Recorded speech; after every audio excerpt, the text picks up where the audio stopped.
Et Shalom Israël, alors bienvenue à cette nouvelle capsule. Je suis officier Chimia, à ma droite on a Soldat Benaya. Ok, aujourd'hui le sujet qu'on va vous parler, c'est Jésus dans l'Ancien Testament, la première partie. Ok, sans plus tarder, on va commencer avec Ésaïe, chapitre 28, les versets 9 et 10. Pourquoi? C'est pour vous montrer comment on doit lire la Bible.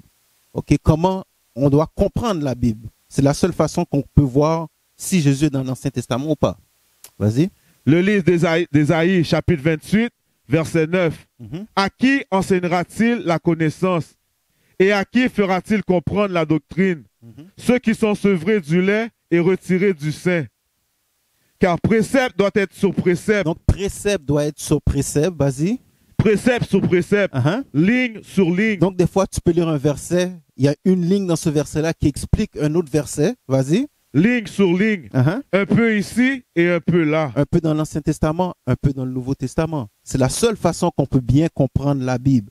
Ok, sans plus tarder, donne-moi Genèse 49, verset 10. Le livre de Genèse, chapitre 49, verset 10. Le sceptre ne doit pas se retirer de Juda. Se retirer de Juda, ni un législateur d'entre ses pieds, jusqu'à ce que Shiloh vienne.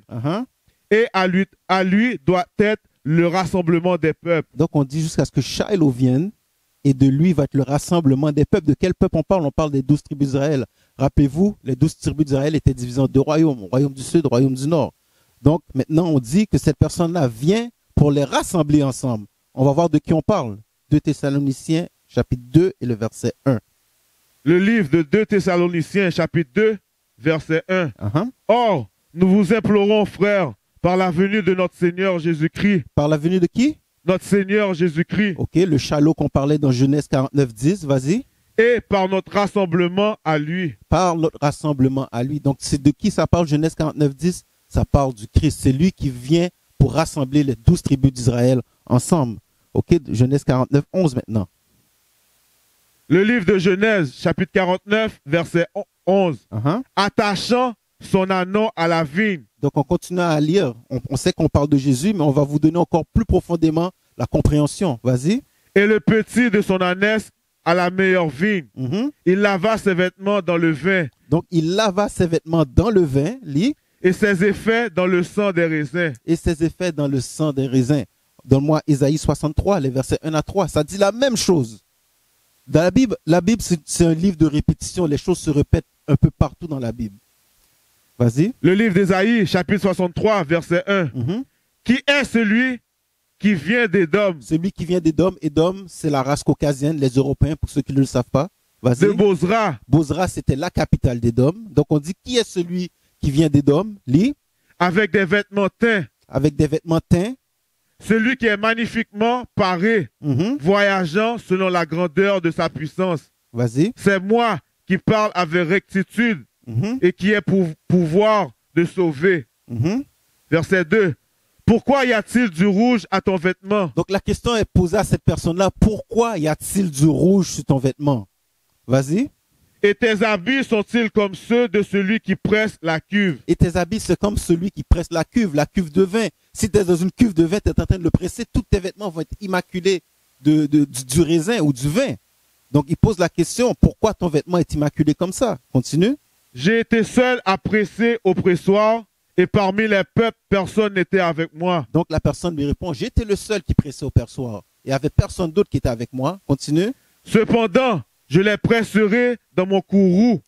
Je les piétinerai dans ma fureur et leur sang s'aspergera sur mes vêtements. Donc le vin qu'on parle, ça représente le sang, le vêtement immaculé de cette personne-là qui dit le sang des peuples va être sur son vêtement. Maintenant, on va voir de qui ça parle. Donne-moi Apocalypse 19 et le verset 12. Comme on vous l'a dit, précepte sur précepte pour bien comprendre les Écritures.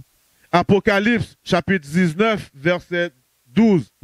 Ses yeux étaient comme une flamme de feu. Donc ses yeux étaient comme une flamme de feu. De qui ça parle? Donne-moi Apocalypse 1, verset 1.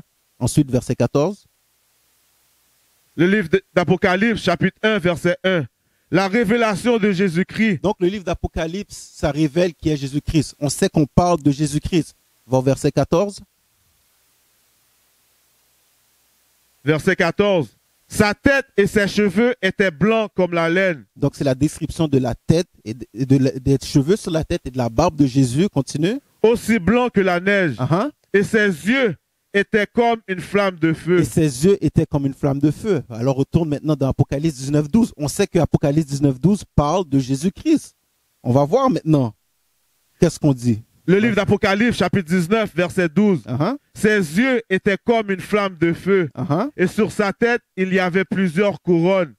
Et il y avait un nom écrit qu'aucun homme ne connaissait que lui-même. Vas-y.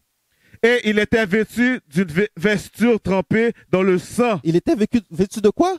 D'une vesture trempée dans le sang. La même chose qu'on a lu dans Isaïe 63. Alors qu'on lit dans Isaïe 63, son vêtement qui est immaculé de sang, ça parle de Jésus-Christ. Continue. Et son nom s'appelle la parole de Dieu. Ok, donc on voit qu'on parle de Jésus dans l'Ancien Testament et la même chose est expliquée dans le Nouveau Testament. Donne-moi Deutéronome 18-15 maintenant. Le livre de Deutéronome, chapitre 18, verset 15. Le Seigneur, ton Dieu, te suscitera un prophète comme moi, du milieu de toi, d'entre tes frères. Vous l'écouterez. Donc, il y a deux choses à retenir dans ce verset-là. Un prophète comme toi, d'entre tes frères, ça veut dire, il parle à Moïse, là, ça veut dire, ce prophète-là va être un Israélite, ok? Et vous allez l'écouter. Donc, il y a deux choses à retenir. Un prophète entre les frères et vous allez l'écouter. Donne-moi Jean 1, verset 45. Maintenant, on va adresser, c'était qui ce prophète-là? Le livre de Jean, chapitre 1, verset 45. Philippe trouve Nathanaël et lui dit, nous l'avons trouvé, celui duquel Moïse dans la loi et les prophètes ont écrit. Jésus de Nazareth. Donc, Philippe a confirmé qu'on a trouvé ce qui que Moïse parlait dans la loi. Ok? C'est qui que Moïse parlait? Il disait un prophète qui allait dans tes frères. Philippe a confirmé qu'il parlait de Jésus-Christ. Donc, Jésus-Christ, c'est dans l'Ancien Testament aussi. Matthieu 17, les versets 2 à 5. Maintenant, on va adresser, rappelez-vous, Dieu avait dit, vous allez l'écouter. Matthieu 17, les versets 2 à 5. Le livre de Matthieu, chapitre 17, verset 2. Et il fut transfiguré devant eux. Donc, on parle de la transfiguration de Jésus. Rappelez-vous, dans Deutéronome 18, 15, on l'a dit, vous l'écouterez. Vas-y. Et son visage resplendit comme le soleil. Et son habillement était blanc comme la lumière. Continue. Et voici, Moïse et Élie leur apparurent parlant avec lui. Donc, ils ont vu Moïse, Élie, c'est qui l'autre, excuse-moi? Moïse, Élie et... Et voici Moïse et Élie leur apparurent parlant avec lui. Donc, Moïse et Élie leur apparurent parlant avec lui. Continue. Alors Pierre répondit et dit à Jésus, Seigneur, il est bon pour nous d'être ici, si tu veux. Faisons ici 3 tabernacles, un pour toi, un pour Moïse et un pour Élie. Donc maintenant Pierre a dit, on va faire 3 tabernacles. On va faire un tabernacle pour toi, Jésus. On va faire un pour Moïse et un pour Élie. Continue. Tandis qu'il parlait encore, voici un nuage brillant les couvrit. Et voici une voix sortie du nuage qui disait, celui-ci est mon fils bien-aimé. Donc maintenant, il y a une voix qui sort du nuage. C'est la voix de Dieu qui dit, celui-ci est mon fils bien-aimé. Continue. En qui je prends grand plaisir. Écoutez-le. Faites quoi? Écoutez-le. Donc c'était lui qu'on parlait dans Deutéronome 18-15 que Dieu a dit, vous l'écouterez. Maintenant dans Matthieu, il dit, c'est lui que vous devez écouter. Ça veut dire que c'était de lui qu'on parlait dans Deutéronome 18-15. Donne-moi Psaume 132 et verset 11. Le livre des Psaumes, chapitre 132, verset 11. Le Seigneur a juré en vérité à David, il ne s'en détournera pas du fruit de ton corps, maîtresse sur ton trône. Si tes enfants gardent mon alliance. Donc il a dit du fruit de ton corps, ok? Donne-moi Acte 2, verset 29. On va voir de qui que ça parle, qui allait siéger sur le trône. Ok, ça veut dire que ça allait sortir du fruit de ton corps, ça veut dire de tes entrailles, ça veut dire de ton sperme. Ok, de ta semence. Ça veut dire que ça va être ta descendance, quelqu'un de ta descendance qui va régner sur le trône de David. Maintenant, on va voir de qui ça parlait. Le livre des Actes, chapitre 2, verset 29. Hommes et frères, laissez-moi vous parler librement du patriarche David, qu'il est à la fois mort et enterré, et son sépulcre est parmi nous jusqu'à ce jour. Donc on parle de David, verset 30. Par conséquent, étant un prophète et sachant que Dieu lui avait juré par un serment que du fruit de ses flancs, selon la chair, il susciterait Christ pour l'asseoir sur son trône. Donc c'est qui allait sortir du corps du fruit du corps de David, autrement dit de ses entrailles, de sa semence, c'était le Christ qui allait régner sur son trône. On a lu ça dans Acte 2, le verset 29. Donc jusqu'à présent, on vous a montré plusieurs versets qui vous montrent que Jésus est dans l'Ancien Testament. OK? Et on confirme ça avec des versets dans le Nouveau Testament. OK? Donc maintenant, c'est la partie 1 de la classe. Alors, restez à l'affût pour la deuxième partie. Right? Shalom. Shalom. Christ bless. We used to scream black power while Heron was pushed. But at the end of the day, nothing's in vain. IUIC has been given a vision. The tents of Judah has risen.